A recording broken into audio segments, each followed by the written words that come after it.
Há uma pedra em seu caminho que precisa ser removida. E neste vídeo, por que falar novas línguas? Este é um texto escrito por Rolf Wikström e publicado no jornal Mensageiro da Paz em junho de 1981, o mês e o ano em que eu nasci. Acompanhe comigo. Um povo que não conhece a sua história está condenado a repeti-la. Análise histórica e crítica sobre o pentecostalismo universal. Se inscreva, curta e compartilhe. A minha passagem do ateísmo para o cristianismo deu-se como resultado de alguns atos de obediência. Tive uma prova evidente de que Deus fala ao homem e prova tão clara que a mim próprio me deixou surpreendido.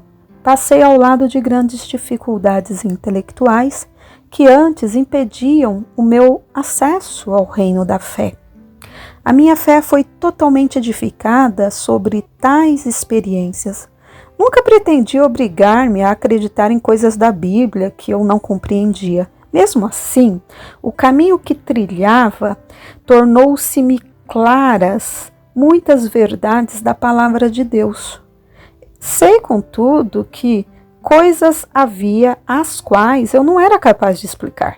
Contudo, sentia que a Bíblia tornava-se cada vez mais clara à medida que estava pronto a obedecer a Deus.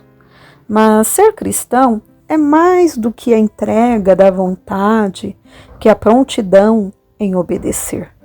Não se pode examinar os evangelhos sem encontrar um mundo contrário às nossas experiências e à nossa razão. A primeira vez que me encontrei perante este novo mundo, tudo me era estranho. Não havia nenhum ponto de ligação com o nosso tempo moderno. Encontrava-me no ar há 2000 anos. Pensei que, para nós, não havia possibilidade de descobrir cientificamente este mundo.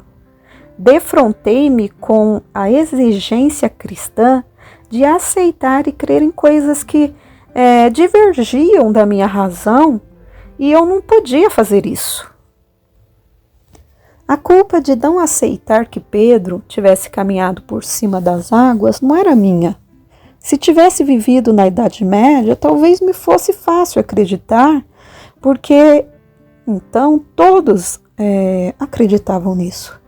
Mas eu não podia agora abdicar da liberdade de pensamento a qual o homem tem chegado depois de uma luta centenária contra a superstição e o fanatismo religioso, luta que tem produzido muitos mártires. Não havia, portanto, conflito entre fé e conhecimento. Eu não podia aceitar outra fé a não ser aquela que estava edificada sobre o conhecimento. Embora o meu espírito ficasse emocionado, até sacudido ao ouvir falar em línguas, o meu intelecto requeria uma explicação do fenômeno. Não duvidava que isto era real para os que experimentavam, mas suspeitava que fosse equivalente ao fenômeno do Pentecoste. Nos Atos está escrito que os discípulos falavam outras línguas, que eles mesmos não tinham aprendido. Foi a razão por que todos pasmaram e se maravilharam ao ouvir cada um sua própria língua falada por pessoas que nunca as haviam aprendido. E milhares se converteram quando, desta maneira sobrenatural, ouviram falar das grandezas de Deus. Isso contribuiu para acender um fogo celestial que ateou a mensagem de Cristo a todos os cantos do Império Romano. É verdade, poderes sobrenaturais operaram no dia de Pentecoste, quando a igreja nasceu. Meditei. Se nos dias apostólicos as línguas foram compreensíveis, assim também deve acontecer hoje. Se naqueles dias produziram avivamento, o mesmo fenômeno deve produzir hoje isto é, espalhar o Evangelho com poder sobrenatural. Falar em línguas tem acontecido entre povos selvagens, entre tribos incultas em ligação com o êxtases, mas não foram tais fenômenos que aconteceram no dia de Pentecoste. De outra maneira, milhares de pessoas não teriam sido comovidas por Cristo e iniciado uma nova vida. Estava imensamente interessado, sim, cientificamente, ouvia quando alguém falava em línguas. Às vezes compreendia que eram línguas reais que elas falavam, ainda que totalmente desconhecidas para mim. Nesse dia, pedi a Deus que me permitisse escutar uma língua que eu conhecesse. No dia seguinte, minha mulher foi batizada com o Espírito Santo. Depois do culto, ajoelhei-me perto do primeiro banco. 2 jovens ajoelharam-se ao meu lado para orar. Ouvi como um falava alemão e olhei para ele para ver se era alemão, mas era um jovem membro da igreja. Reconheci-o, embora nunca antes tivesse falado com ele. Ao compreender que estava falando em línguas, fiquei imensamente interessado. Falava distintamente o mais perfeito alemão.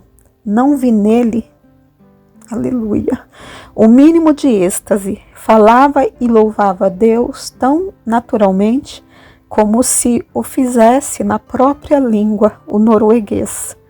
Depois, voltando-se para mim, disse: há uma pedra no seu caminho que precisa ser removida. O outro jovem ouvia-o e disse: ele fala alemão. Não havia dúvida. Depois da oração, perguntei-lhe se sabia o que tinha dito.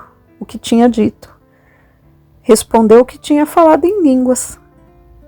Sabe qual era a língua que falava? Insisti. Ele não sabia, mas disse-me que quando foi batizado no Espírito Santo, um poder sobrenatural tomou posse dele e da sua língua. Então pediu a Deus que lhe permitisse falar línguas europeias, a fim de que pudesse servir de auxílio para alguém. Eu anelava esta virtude e perguntei-lhe como a havia recebido. Ele disse: é muito importante que não exista alguma coisa na própria vida que sirva de impedimento. Eu tive que arrumar algumas coisas na minha vida antiga.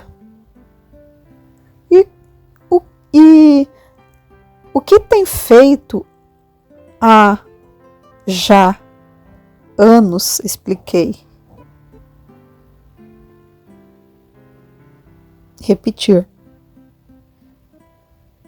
É o que tenho feito tem anos, repliquei.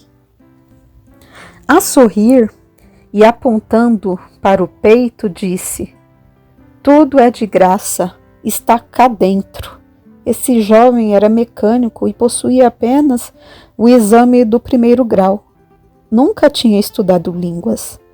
Ao regressar para minha casa naquela noite, senti como se uma pedra tivesse caído do céu e apagado toda a rota dos meus pensamentos. Não era fácil aplicar esta nova experiência dentro do meu mundo e raciocínio. Havia dificuldade em acreditar o que eu próprio tinha ouvido. Eu era filho do nosso tempo, e hoje, no pensamento de um cientista moderno, em geral, não há lugar para milagres.